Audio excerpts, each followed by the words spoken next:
Last week, roughly the week before, they came out and they acknowledged that underneath the pyramids in Egypt are these rods that go down 1,600 meters and have underneath them these bases. What they've not just acknowledged, and I've spoken on this topic for at least 2 or 3 years now. What the pyramids were, they were not burial chambers. That was the biggest bunch of bullshit I think I've ever heard. Who the hell would build something like that just to put a body in there? So what they actually were, they were regeneration chambers. They were power sources. They powered the entire planet, okay? All the cars, all the flying machines, your electricity, everything was tapped into the Earth's electromagnetic field. It supplied the entire planet with power.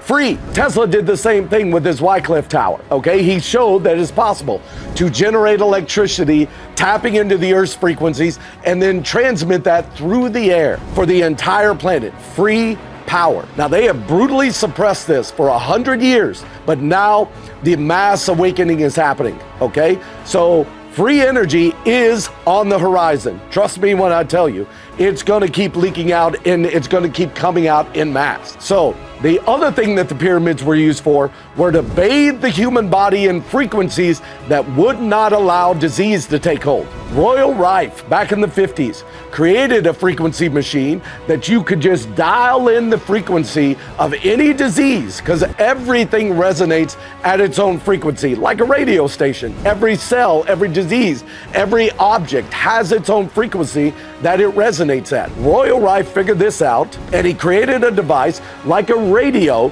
that you just dialed into the frequency of the disease and it would obliterate it within minutes. This is exciting stuff, but the pyramids were power stations to power the entire planet with electricity, free electricity, and it was also bathing the human bodies in frequencies that would not allow disease to take hold. That is why people used to live hundreds of years and even thousands of years. If you look back in ancient texts like the Bible, Methuselah, 969 years old. This is how they did it. And when the flood came, it knocked all the pyramids offline, and they didn't want to turn those things back on again because they realized the longer that humans live, the more they tend to wake up and then resist the power structure and the slavery that we've all been put into. That is the agenda and why they keep us sick. They keep us going to war. They keep us at a certain number on the planet before we wake up and understand what's going on. Things are changing. Humanity is waking up, and their time at the top is about over.